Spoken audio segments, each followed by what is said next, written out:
Spotify is super popular nowadays. It's like the go-to place for music and podcasts.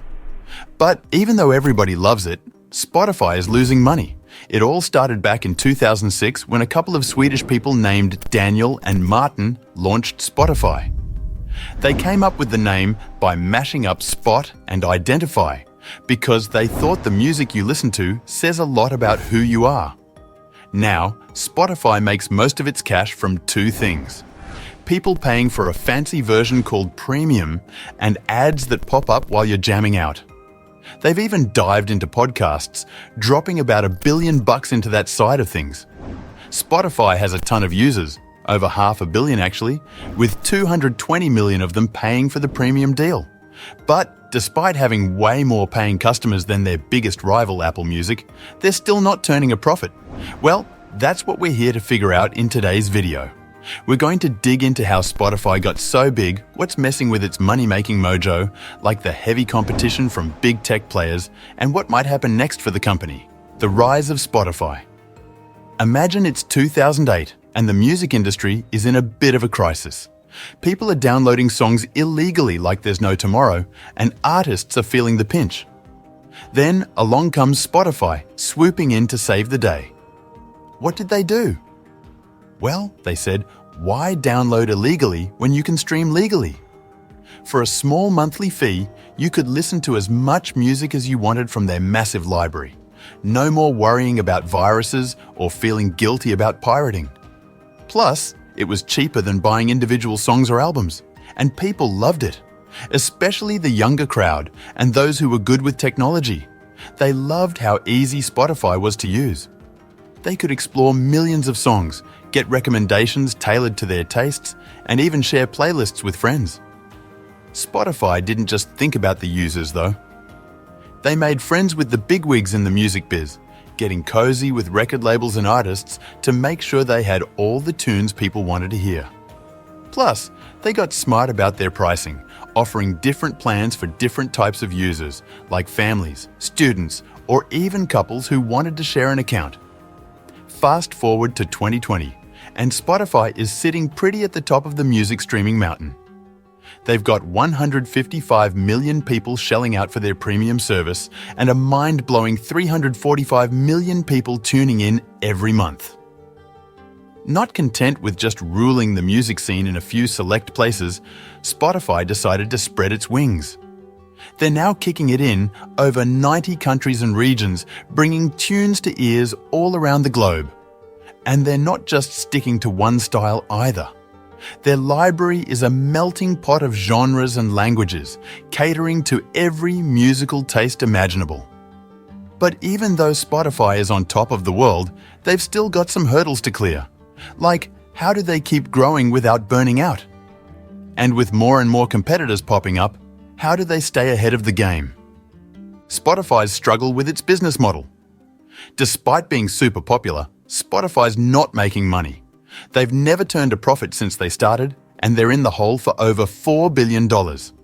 So, why the financial fiasco? Well, it comes down to how Spotify pays for the music it streams. Every time you listen to a song, they have to dish out a tiny bit of cash to the people who made it. Think artists, songwriters, labels, and so on. Spotify pays about $0.003 to $0.005 per stream, which might not sound like much, but it adds up fast. Now, let's compare Spotify to Netflix for a second.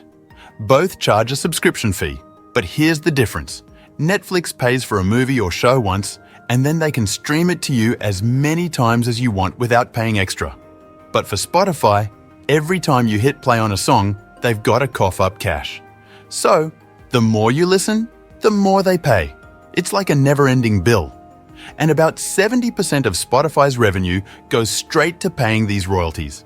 That leaves them with hardly any dough to cover other stuff like salaries, marketing, or research. Spotify wants you to hang out on their platform, listen to tons of music, and keep coming back for more. But the more you listen, the more they fork over in royalties. They want you hooked, but they can't afford to keep you hooked. And Spotify's music isn't exclusive.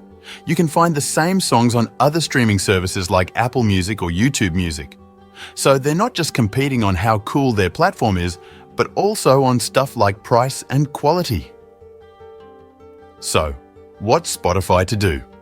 They've got to find a way to balance keeping users happy without bleeding cash. Maybe they'll figure it out, or maybe they'll need to shake things up big time. Either way, it's a tough road ahead for the king of streaming. Navigating Spotify's future challenges. Spotify believes in podcasts.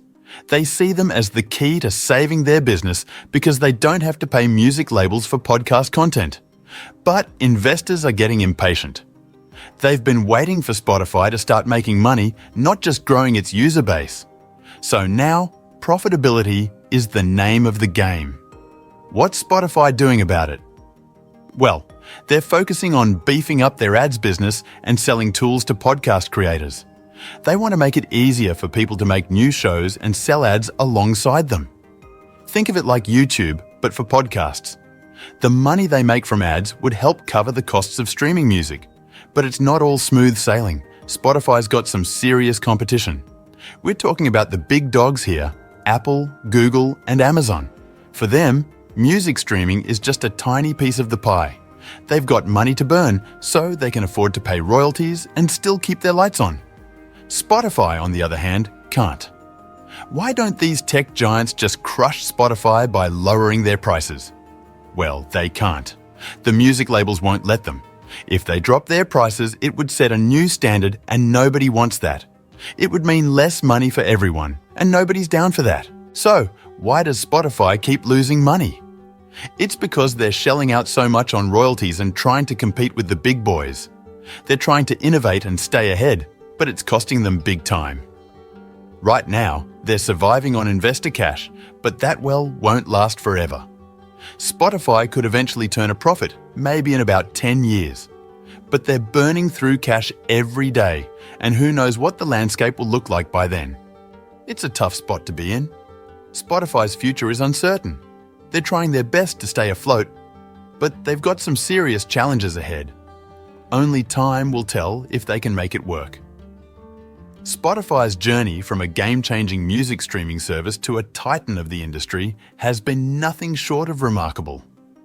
From its humble beginnings in 2008 to its global domination with millions of users worldwide, Spotify has revolutionized how we listen to music and podcasts. However, despite its massive popularity and loyal user base, Spotify is facing some significant challenges. Its business model, heavily reliant on paying royalties for every stream, has left it struggling to turn a profit. Additionally, stiff competition from tech giants like Apple, Google, and Amazon poses a constant threat. Spotify's future hinges on its ability to innovate and adapt. With a renewed focus on profitability and investments in podcasting, Spotify is determined to chart a path toward financial stability. But the road ahead won't be easy.